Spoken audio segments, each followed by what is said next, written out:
The lecture hall was huge with seats that went up in rows like a stadium. Jake Morrison sat near the back, his electronic notebook resting on his knee. He watched as students from different alien species filled the room. Some looked like giant insects. Others had scales that changed colors. A few glowed softly in the dim light. Jake was human. He was one of only 5 humans studying at the Interstellar Diplomatic Academy. Earth had joined the galactic community just 2 years ago, and humans were still new to everyone. The other species watched them with curiosity, sometimes with concern. Humans came from what the galaxy called a death world, a planet where survival was hard and dangerous creatures lived everywhere. The professor walked to the front of the hall. Her name was Velthar, and she belonged to a species called Centaurians. Her skin had scales that shined with rainbow colors when she moved. She was tall and moved with grace, her long fingers touching the control panel to start the lesson. "Good morning, students," she said. Her voice came through speakers so everyone could hear clearly. "Today we continue our study of predator behavior across different worlds. Understanding how predators think and act is important for diplomats and scientists. You may need to work on planets where dangerous animals live." Jake paid attention. He found the class interesting. On Earth, he had grown up in Montana, where bears and mountain lions roamed the forests. His grandfather had taught him about wildlife, how to stay safe, how to respect the animals without fearing them too much. Around him, the other students settled into their seats. The Viridians, who looked like foxes that walked on 2 legs, sat in the front rows. They were smart but nervous, always alert for danger. Behind them sat the Rigelians, beings made of something like living crystal. They needed special temperature controls to stay comfortable. In the very back, taking up extra space, were the Corthans. They were massive, with thick gray skin and bodies built like Earth's elephants. Despite their size, they only ate plants. Professor Velthar touched her control screen again, and a hologram appeared in the air. It showed a planet that looked rough and wild, with red rocks and purple vegetation. "This is Draken 4, she explained. "It is classified as an extreme death world. The creatures there have evolved to be incredibly dangerous. Very few species can survive on that planet without serious protection." A murmur went through the students. Even the word death world made many of them uncomfortable. Jake noticed the Viridians shifting in their seats, their ears turning back slightly. "Today we have a special demonstration," Velthar continued. "Instructor Praxis from Dracon 4 has brought specimens for you to observe. This is a practical lesson in threat assessment and remaining calm in the presence of dangerous fauna." The side door opened, and Instructor Praxis entered. He was reptilian, with dark green scales and yellow eyes that seemed to look at everything at once. 2 assistants followed him, carrying a large metal box between them. The box hummed with energy, and Jake could see a blue glow around its edges. Whatever was inside, it needed serious containment. The Viridians in the front rows leaned back. One of the Rigelian students made a sound like wind chimes, which Jake had learned meant worry or fear in their language. Praxis stood next to the container. His mouth opened in what might have been a smile, showing rows of sharp teeth. "Inside this container are 3 Kavresh cubs," he announced. "On my homeworld, the Kavresh is the top predator. Nothing hunts them. They hunt everything else. These are young, only 6 months old by our calendar, but they are already fully capable of killing." Jake felt his heartbeat increase slightly. He was interested but also cautious. Death world predators were no joke. Earth had dangerous animals, but an extreme death world was something else entirely. Professor Velthar stepped closer to the container. "The purpose of this exercise is simple. We will release the cubs into this hall. They will move freely among you. Your job is to observe them, remain calm, and avoid sudden movements. Predators across the galaxy respond to fear and panic. The species that survive are those that understand how predators behave." She looked around the room, making eye contact with several students. "These cubs are dangerous. If you panic, if you run, you could trigger their hunting instincts. Stay in your seats. Stay quiet. Let them investigate. We have safety measures in place, but the best safety is your own calm behavior." Jake understood. This was like the advice his grandfather had given him about bears. Don't run. Don't scream. Stay calm and give the animal space to make its own decisions. The assistants began entering codes into the container's control panel. The humming sound changed pitch. The blue glow faded. Jake could see movement inside through the transparent sections of the box. "Remember," Praxis said, holding up a small device. I have control if needed. But ideally, you will not need me to intervene. Show me that you can handle yourselves in the presence of apex predators. The container door slid open with a hiss. For a moment, nothing happened. The lecture hall was completely silent. Even the environmental system seemed quiet. Every student stared at the open container, waiting. Then the first cub emerged. It was like nothing Jake had ever seen. The creature was about the size of a large dog from Earth, but that was where any similarity ended. Its body had 6 legs, each ending in curved claws. Dark blue scales covered its skin, but the scales shifted colors as it moved, showing hints of purple and black. Multiple eyes ringed its head, giving it vision in all directions. When it opened its mouth slightly, Jake saw rows of needle-sharp teeth. The most striking feature was the ridge of spines along its back. They looked like crystal or glass, and they glowed with a soft blue light that pulsed in a steady rhythm. The cub stepped down from the platform where the container sat. Its movements were smooth and careful, like a cat stalking. All those eyes looked around the hall, examining the students. A second cub followed, then a third. They spread out, each taking a different section of the lecture hall to investigate. Jake watched the nearest one as it approached the front rows where the Viridians sat. The fox-like aliens pressed themselves back into their seats. Their breathing came in quick, shallow gasps. Jake could see their fear, and apparently so could the cub. It sniffed at them, its forked tongue tasting the air like a snake. But after a moment, it lost interest and moved on.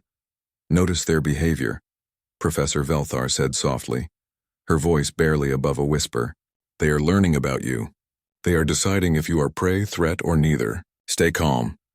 The third cub, slightly smaller than its siblings, wandered up the stairs toward the middle section. It passed the Corthans, who, despite being 10 times its size, had frozen completely. The cub looked at them for a long moment, then turned away. Now it was climbing toward Jake's row. Jake felt the old familiar feeling from encounters with wildlife back home. His pulse quickened, his senses sharpened, but he kept his breathing steady. He relaxed his shoulders. He had learned long ago that animals could sense tension and fear. The cub reached his row. 6 legs carried it smoothly along the aisle, all of its eyes fixed on Jake. He was alone in his row, having arrived late to class and taken one of the few remaining empty spaces. Now he realized that meant there was nothing between him and this predator from an extreme death world. The cub stopped at the end of his row. It tilted its head, studying him. Jake looked back, not staring directly into its eyes, but not looking away either. Grandfather had taught him that too. Don't challenge, but don't show submission. The creature stepped closer. It sniffed at his shoes, then his legs. Its crystalline spines pulsed with that steady blue glow, slightly faster now. Jake could smell it, a scent like stone and electricity. Then the cub placed one clawed foot on Jake's knee. The entire lecture hall seemed to hold its breath. Jake could see Instructor Praxis tensing, his hand moving toward the control device. Professor Velthar had stopped speaking entirely. The cub put more weight on Jake's leg, testing him. Jake remained still. His heart was pounding, but he kept his body relaxed. He thought about all the times he had sat quietly in the forest, letting deer or rabbits come close, showing them he was not a threat. The Kavrish cub made a decision. It climbed up into Jake's lap, its 6 legs finding purchase on his thighs. It circled once, twice, like a dog preparing its bed. Then it lay down, rested its head on Jake's leg, and closed its eyes. Nobody moved. Nobody spoke. The only sound in the lecture hall was the quiet hum of the environmental systems and the soft breathing of the Kavresh cub that had made itself comfortable in Jake's lap. Jake sat frozen, his hands raised slightly to his sides, not sure what to do. The creature was heavy, at least 40 pounds of muscle and scale. He could feel warmth radiating from its body. The crystalline spines along its back had dimmed to a softer glow, pulsing slowly like a heartbeat. The cub's breathing was deep and steady. It was asleep, a predator from an extreme death world, something designed by evolution to kill, had curled up on a human and gone to sleep. That is not possible, Instructor Praxis said. His voice was loud in the silence, and several students jumped. He started walking quickly down the stairs toward Jake, but his movements were careful. Kavresh do not do this. They are solitary hunters. Even as cubs, they are aggressive. They do not seek comfort from unknown creatures. They certainly do not sleep in the presence of potential threats. Professor Velthar had pulled out a scanning device. She approached from the other side, her rainbow scales shifting colors rapidly, which Jake had learned meant she was excited or surprised. "I am scanning both the human and the cub," she said, her eyes fixed on her device's screen. "The cub's stress markers are at 0. Body temperature indicates complete relaxation. Brain activity shows it has entered a genuine rest state. It is actually sleeping." "What about the human?" asked a Viridian student from the front row, her voice shaking. "Is he doing something to it? Some kind of chemical or signal?" Velthar adjusted her scanner. "Human biology is still being added to our databases, but I see nothing unusual. His stress hormones are elevated, which is normal for this situation. Heart rate is higher than baseline, but there is nothing that would explain why the cub is behaving this way." Jake finally found his voice. "I'm not doing anything," he said quietly, trying not to disturb the sleeping cub. "I just stayed still. I didn't want to scare it or make it think I was a threat." "Staying still is basic survival instinct," Praxis said. He was close now, looking down at his own cub with what seemed like confusion and concern. "Every species knows to freeze when a predator approaches. That does not explain this." But then movement caught everyone's attention. The other 2 Kavresh cubs had noticed what their sibling was doing. They abandoned their investigation of the other students and turned toward Jake. Their crystalline spines brightened slightly. "Oh no," breathed Professor Velthar. The 2 cubs bounded up the stairs. Their 6 legs carried them with frightening speed. Students in the rows they passed pressed themselves back, and one Rigelian actually made a sound of pure fear. But the cubs were not interested in anyone else. They reached Jake's row and climbed over the seats. Before anyone could react, both cubs joined the first one. The middle-sized cub stretched itself across Jake's lap next to its sibling. The smallest one curled up on top of Jake's feet. Within seconds, all 3 were settling down. Their spines dimmed. Their eyes closed. The soft rumbling sound Jake had heard from the first cub was now coming from all 3. A sound like rocks tumbling in a barrel, but somehow soothing. Jake looked at the professors helplessly. "I really don't know what I'm doing." Praxis ran his scanner over all 3 cubs. His yellow eyes were wide and his head tilted in a gesture that seemed universal for confusion. "They are all asleep. All 3. This is beyond unusual. This has never been documented in any study of Kavresh behavior." "Could it be a human thing?" asked Peter Grant, another human student sitting several rows away. He was leaning forward, fascinated. "Maybe something about our biology that affects them?" "Possible," Velthar said, but she did not sound convinced. "But what?" "Humans are classified as coming from a moderate death world. Dangerous, yes, but not extreme like Dracon 4. By standard classification, these cubs should view humans as either prey or potential threat. Unless they view him as something else," said a Corthan student in the back, her deep voice rumbling. "What if they see him as pack?" The word hung in the air, pack. It made sense and no sense at the same time. Instructor Praxis was shaking his head. "Kavresh are not pack animals. They are solitary. The cubs stay with their mother for the first year, learning to hunt, but even then they maintain independence. They do not form social bonds outside of mother and offspring." "Then why are 3 cubs sleeping on a human they met 5 minutes ago?" Peter asked. Nobody had an answer. Professor Velthar tapped on her scanner, pulling up data. "I am sending a message to the department head. This needs more investigation." She looked at Jake. "Human Jake Morrison, are you comfortable? The cubs may sleep for some time. Kavresh rest periods can last up to 2 hours. Jake's legs were already starting to feel numb from the weight, but he nodded. "I'm okay. I don't want to disturb them." More people began arriving in the lecture hall. Other professors, researchers, students who had heard something unusual was happening. They filed in quietly, keeping their distance. But all eyes were on Jake and the 3 sleeping predators. A distinguished-looking Centaurian entered, his scales a deep gold color that marked him as elderly and important. Professor Velthar straightened. "Administrator Kalos," she said respectfully. The administrator was the dean of the academy. Jake had only seen him once before, during the opening ceremony when he first arrived. Now the dean was here because of him. Kalos approached slowly, his movements deliberate. He studied Jake and the cubs for a long moment before speaking. "I have been at this academy for 40 years. I have seen many remarkable things, but I have never seen this." He turned to Praxis. "You are certain these are normal Kavresh cubs?" not some modified or domesticated variant. These cubs came from wild parents on Dracon 4, Praxis replied firmly. I collected them myself 3 months ago. They have been raised in standard containment with minimal contact. They are as wild as any Kavrish cub can be.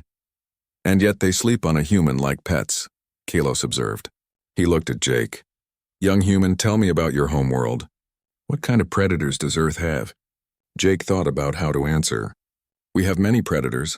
Bears, big cats, wolves, crocodiles, sharks, snakes that can kill with poison, spiders that can harm humans.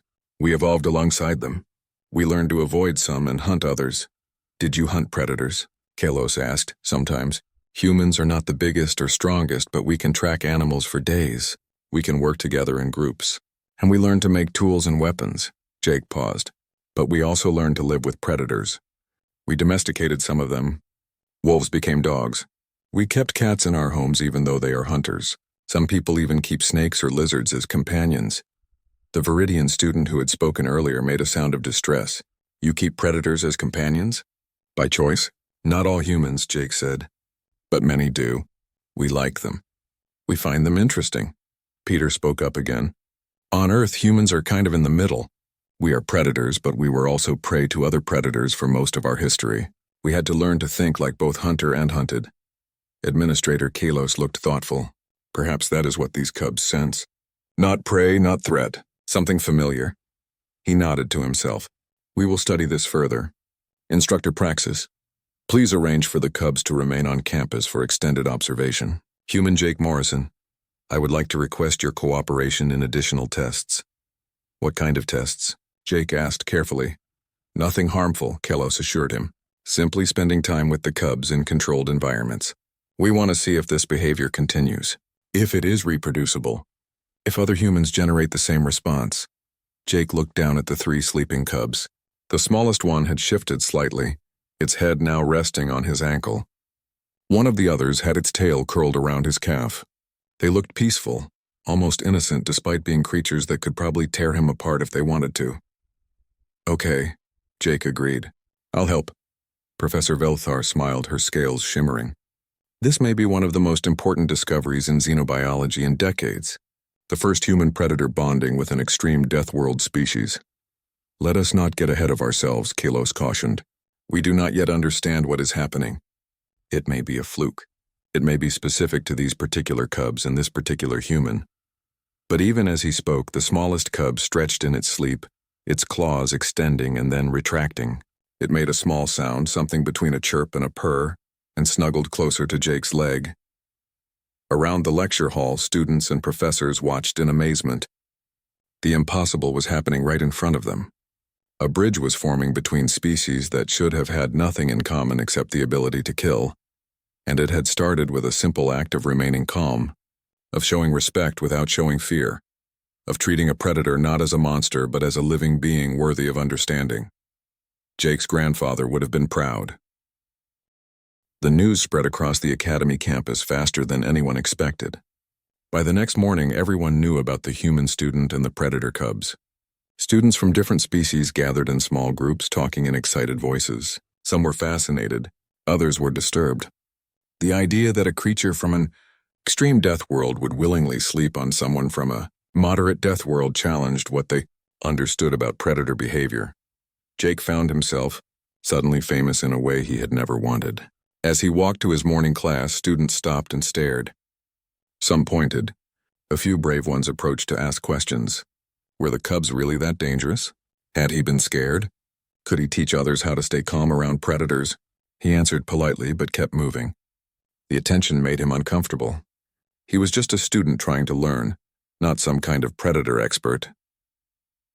The xenobiology department had set up a special observation room in their research building. When Jake arrived after his morning classes, Professor Velthar was waiting for him. She smiled, her scales catching the light. Thank you for coming, Jake. The cubs have been asking for you. Jake blinked. Asking for me? In their way, yes. They have been restless all morning. When we show them video recordings of you, they calm down and pay attention. Come, see for yourself. She led him through secure doors into a large room with reinforced walls. One side was entirely transparent, made of some material stronger than glass. Beyond it was an enclosure designed to look like natural habitat from Dracon 4, with red rocks and purple plants. The 3 Kavresh cubs were inside. When they saw Jake through the transparent wall, they reacted immediately. All 3 rushed to the barrier, pressing against it. Their crystalline spines lit up brightly. They made sounds, chirping and rumbling calls that seemed to be directed at him. "They recognize you," Velthar said, fascinated. She was recording everything on multiple devices. "Watch this."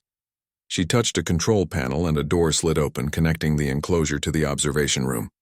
The cubs burst through, scrambling over each other in their hurry. They ran straight to Jake, who knelt down to greet them. The impact nearly knocked him over. 3 bodies of scale and muscle collided with him, and suddenly he was surrounded by excited predators. They climbed on him, rubbed against him, made those rumbling purr sounds. Their tongues licked at his face and hands. It was like being greeted by very large, very dangerous puppies. Jake laughed, despite himself. Okay, I missed you too." Professor Velthar was speaking into a recording device. The cubs show clear attachment behavior. Response to the human's presence is immediate and positive. They display no aggression, only what appears to be affection and comfort-seeking. Over the next hour, Jake simply spent time with the cubs while researchers observed. They played, chasing each other around the room. They brought him objects to throw, then retrieved them like dogs playing fetch. When they got tired, all 3 piled onto him again, and he sat on the floor with them sleeping against him. "This is remarkable," Velthar said. She had been taking notes constantly. "They are bonding with you as if you were a parent or pack leader." "But Kavresh don't have packs," Jake said, remembering what Instructor Praxis had told them. "Adult Kavresh don't," she corrected. "But perhaps the cubs have an instinct for it, something they would normally direct toward their mother. You are triggering that instinct somehow." The door opened, and Instructor Praxis entered with another human student. Lisa Chen. She was in Jake's xenobiology class, a quiet woman who was studying interspecies communication. "We want to test if the response is specific to you," Praxis explained, "or if other humans generate similar reactions." Lisa looked nervous but determined. She approached slowly. The cubs, still half asleep on Jake, lifted their heads. Their multiple eyes focused on her. For a moment, nothing happened. Then the smallest cub, the one Jake had started calling Spark in his mind, climbed off Jake and walked toward Lisa. She froze, her breathing quick. "Stay calm," Jake said softly. "Just relax. Don't act scared." Lisa nodded, forcing herself to breathe slowly. Spark reached her and sniffed at her legs, just as the cub had done with Jake the day before. Then, to everyone's surprise, Spark pressed against her leg in a gesture that was clearly friendly. "It likes me," Lisa said, wonder in her voice. She carefully reached down and touched the cub's head. Spark leaned into the touch, making a pleased sound. "Incredible," Velthar breathed. "The response extends to other humans. This is not about Jake specifically. It is about human biology or behavior in general." They conducted more tests over the following days. Peter Grant came in and the cubs accepted him. The other 2 human students at the academy, Kevin Ross and Dana Miller, both had positive interactions with the cubs. Every human the cubs met, they treated as safe, as friendly as something like Pack. But when a Viridian researcher tried to approach the cubs, they backed away, wary. When a Korthan attempted interaction, the cubs tolerated it but showed no affection. They reserved their friendly behavior exclusively for humans. The xenobiology department brought in more predator species to test the phenomenon.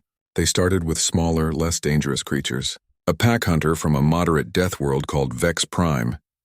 These animals looked like scaled wolves with 6 legs. When Jake entered their enclosure, they surrounded him cautiously. But instead of attacking, they sniffed him carefully, then sat down around him. The lead female even licked his hand. "They are treating him as another predator," observed the handler, a centaurian named Maxis, "but not as a threat, more like a visitor from another territory, worthy of respect." They tried with crystal hunters from a high-gravity world.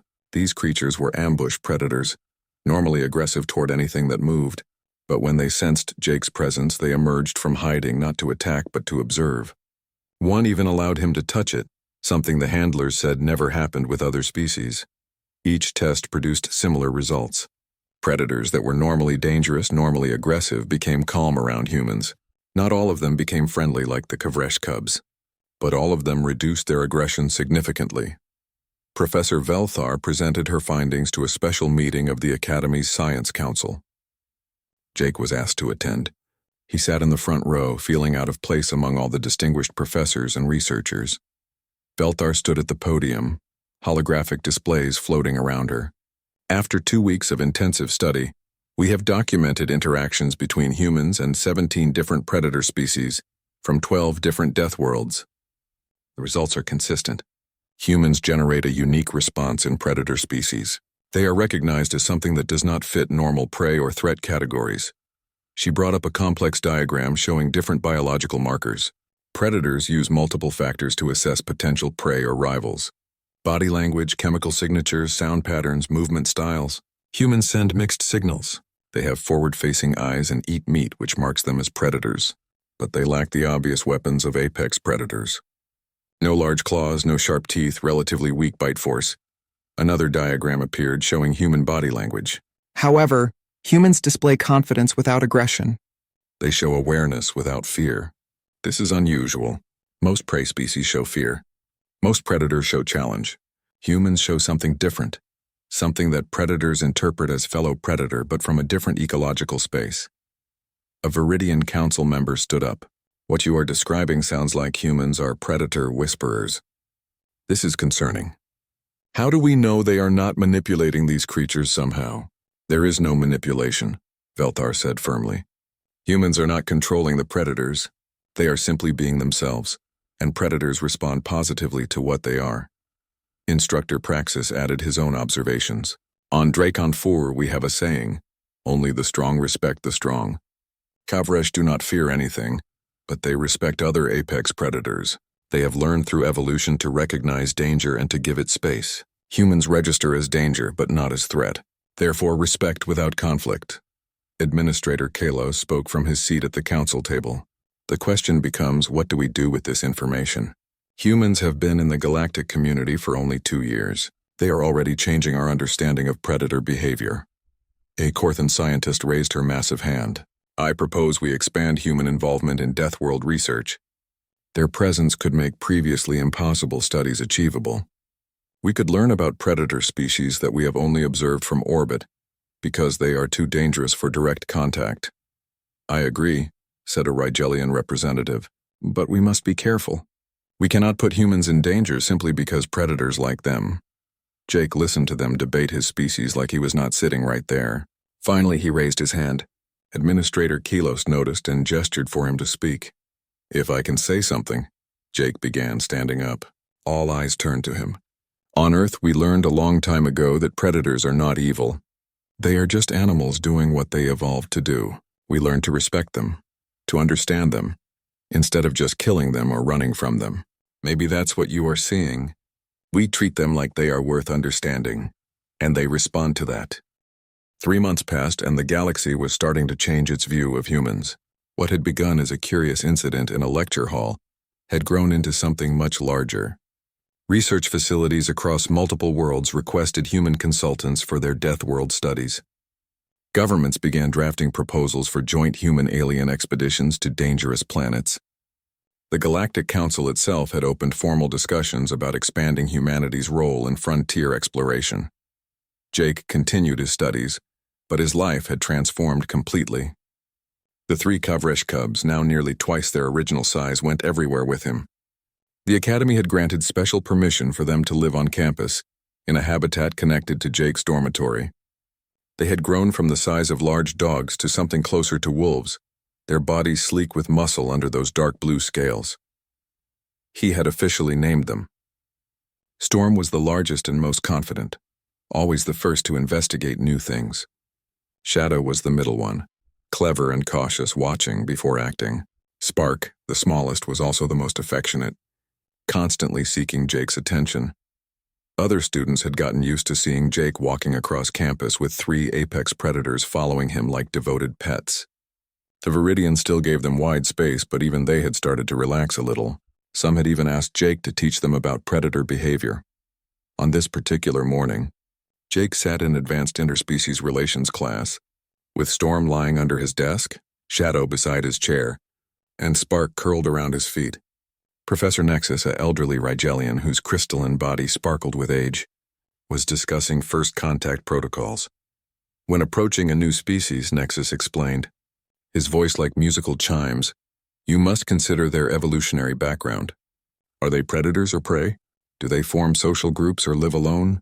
These factors shape how they will perceive you and respond to your presence. A student raised her hand.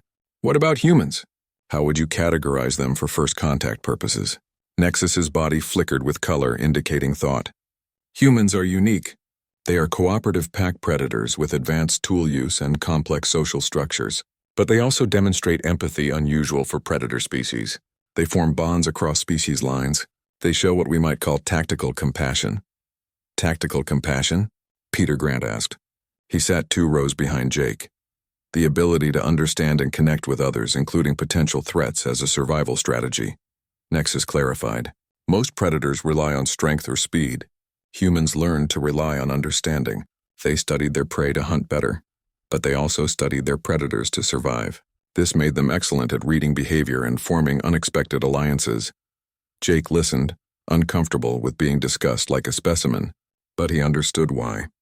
Humans were still new enough that every aspect of their psychology and biology fascinated the other species. After class, Jake walked to the xenobiology department for his regular session with the cubs. But today was special. They were introducing the cubs to a new species, one that had requested specifically to meet them. Professor Velthar was waiting in the observation area with a delegation of visitors. They were dravens, a species Jake had not met before. They stood about 5 feet tall, with leathery skin and sharp features. Their eyes were large and golden, and their movements were quick and nervous. Jake, thank you for coming, Velthar said. The dravens have a problem we believe you and the cubs might help solve. One of the dravens stepped forward. He introduced himself as Coordinator Zeth. Our colony world, Draven Minor, has been experiencing difficulties with a native predator species. They have been coming into our settlements, attacking our structures, threatening our people. We have tried deterrence barriers, nothing works. We cannot understand why they are behaving this way. And you think I can help? Jake asked. We hope so, Zeth replied. We have seen the reports about your ability to interact with predator species. We are wondering if a human observer might see something we have missed. Jake looked at Professor Velthar. What kind of predators are we talking about? They are called Velcra, she explained, bringing up a holographic image. The creature that appeared looked reptilian, with 4 legs and a long tail. Its body was covered in armor-like plates and its mouth had powerful jaws. They are pack hunters, moderately dangerous, normally shy of settlements. But something has changed their behavior. We need someone who understands predators to come observe them. Zeth continued, to study them in their natural environment. But it is dangerous work. Our scientists are prey species. We cannot get close enough without triggering attacks. But perhaps a human, a predator yourself, could succeed where we have failed. Jake felt excitement and nervousness mix in his chest. This was exactly the kind of work he had hoped to do someday. But he had not expected it to come so soon. I would need to finish this semester first, he said. And I would want to bring the cubs.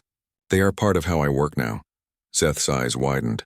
Bring predators from an extreme death world to observe our predator problem? That seems risky. The Kavresh cubs might actually help, Professor Velthar said. Other predators respond to their presence. They might provide insight into Velcra behavior that we could not get otherwise. After several hours of discussion and planning, an agreement was reached. Jake would travel to Draven Minor after his semester ended, accompanied by Professor Velthar and the 3 Kavresh cubs. They would spend 2 months studying the Velcra and trying to understand the behavioral change. News of the expedition spread quickly. Jake found himself the subject of interviews and news reports across the galactic network. Some praised the innovative approach. Others questioned whether it was wise to send a young human student on such a potentially dangerous mission. Lisa Chen approached him one evening as he sat in the campus garden with the cubs. Everyone is talking about your expedition, she said, sitting on the bench beside him. Are you nervous? Terrified, Jake admitted. Storm was lying with her head on his lap, while Shadow and Spark wrestled playfully nearby. I am still a student. I've only been working with predators for a few months. What if I mess up? You won't, Lisa said confidently. You have an instinct for this. I have watched you with the cubs. With all the predators we have tested, you understand them in a way that goes beyond training or study. It is natural for you. But what if someone gets hurt because I made a wrong call? Then you learn from it, she replied. That is what field work is about. Nobody expects you to be perfect. They just need your perspective, your human way of seeing predators not as monsters but as animals with their own logic. Peter joined them, dropping onto the grass. I heard the Dravens are providing full safety equipment. Force fields, emergency extraction, the whole setup. You will be as protected as possible. Plus, you will have Storm, Shadow, and Spark, Lisa added, watching the two cubs tumble around. I have seen how protective they are of you. Nothing is getting past them. Jake looked at the three Kavresh. In 3 months, they had become such a natural part of his life that he could not imagine doing this work without them. They trusted him completely, and he trusted them. It was a bond he had never expected but could not deny. The rest of the semester passed quickly. Jake studied everything he could about Velcro behavior, about Draven Miner's ecosystem, about field research protocols. Professor Velthar worked with him daily, preparing him for what they might encounter. Other humans at the academy started receiving similar opportunities. Kevin Ross was invited to consult on a conservation project for endangered predators on a moderate death world. Dana Miller joined a research team studying pack behavior in extreme environments. The galaxy was discovering that humans brought unique value to understanding dangerous wildlife. But there was resistance too. Not everyone was happy about humanity's rising prominence. Some species felt threatened by how quickly humans were being integrated into fields that had been closed to newcomers. The Viridian delegation formally complained that Death World research was being dominated by a species that had been in the galactic community for less than 3 years. Administrator Kalos called a special assembly to address the concerns. Jake attended, sitting in the back with the cubs. The hall was packed with students and faculty from across the campus. Kalos stood at the podium, his golden scales gleaming under the lights. I understand there are concerns about the rapid integration of humans into certain research areas. These concerns are valid and deserve discussion.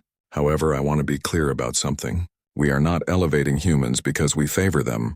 We are recognizing that they bring a unique skill set that fills a gap in our scientific capabilities. A Viridian professor stood, but it creates inequality. Humans are getting opportunities that other species had to work for decades to achieve. True, Kalos acknowledged, but consider why. For 300 years, this academy has trained excellent scientists, but we have largely avoided extreme death world research because it is too dangerous for most species. Humans can do this work not because they are better than us, but because they are different.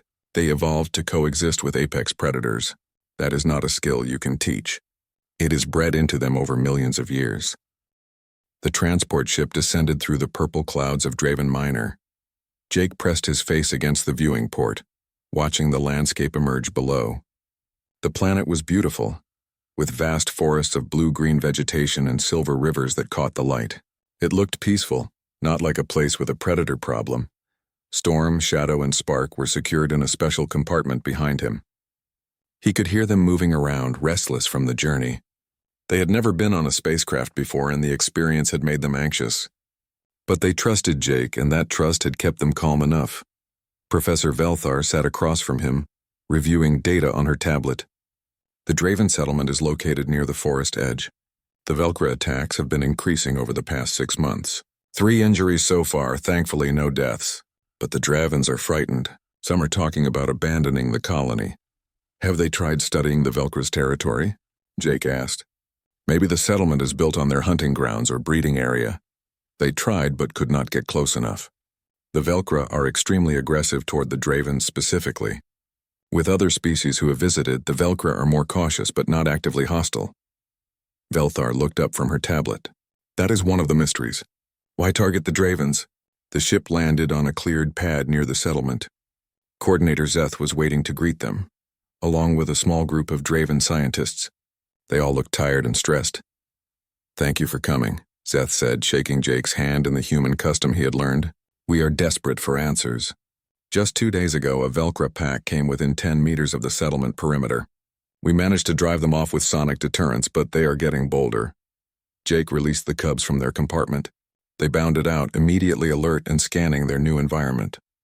The Draven scientists backed away nervously, but Zeth held his ground, though Jake noticed his hands trembling slightly.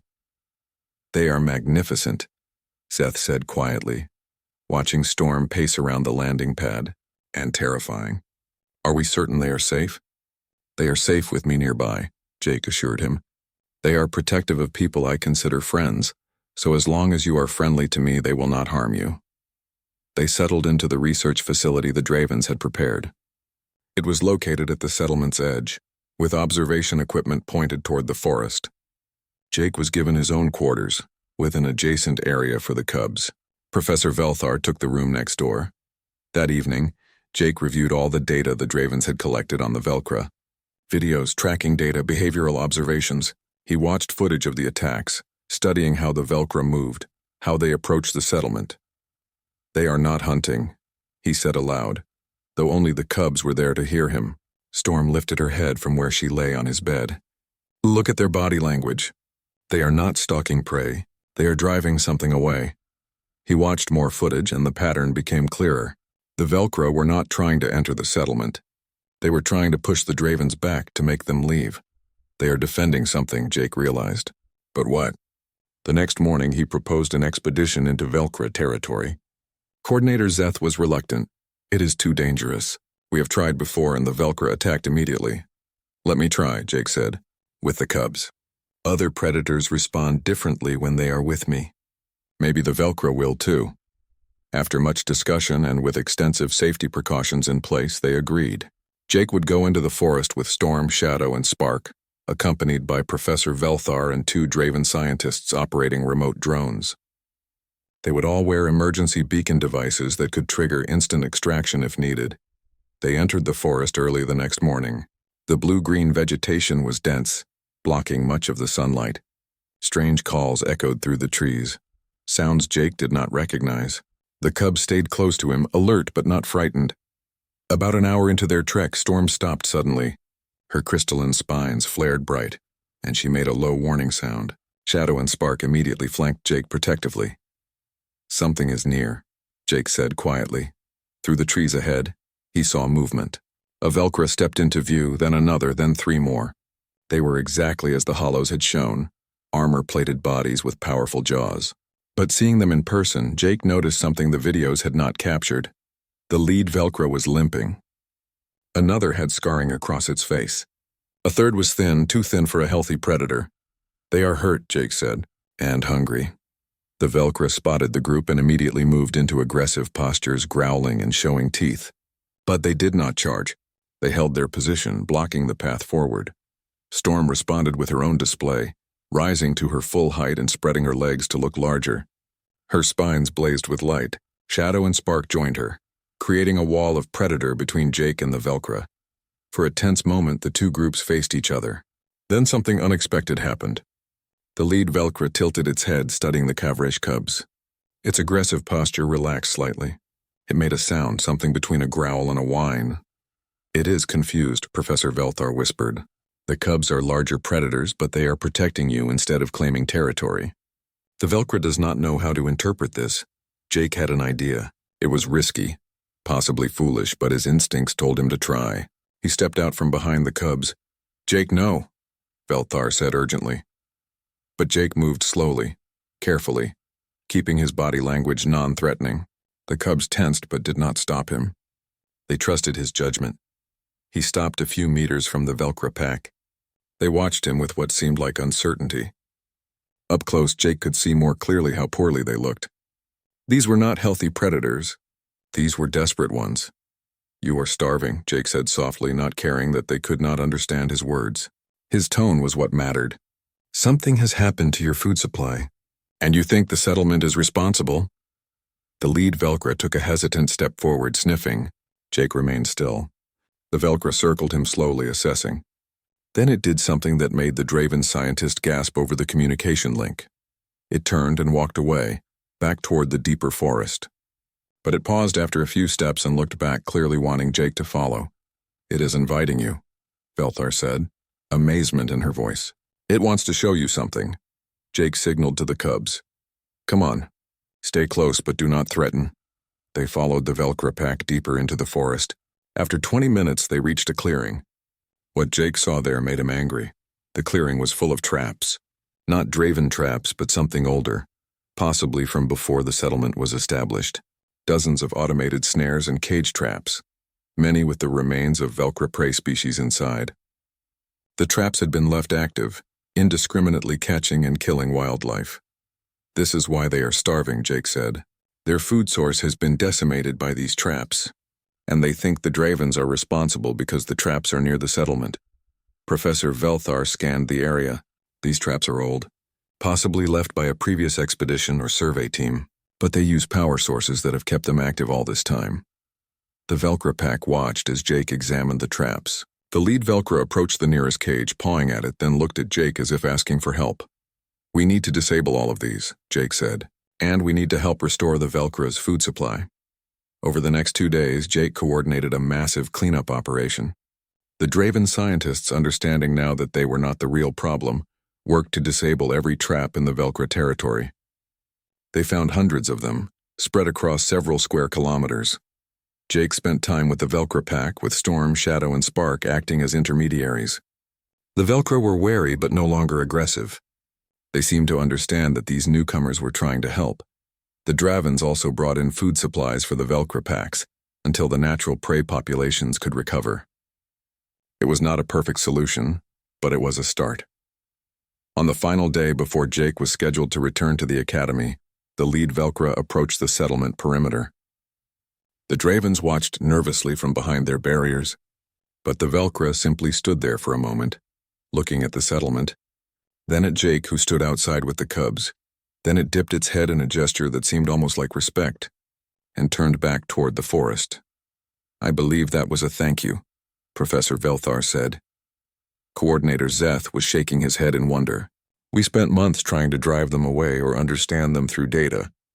It took a human and 3 predators from another world to simply ask what was wrong. The journey back to the academy was long, but Jake felt satisfied in a way he never had before. He had done something meaningful. He had helped both the Dravens and the Velcro find understanding.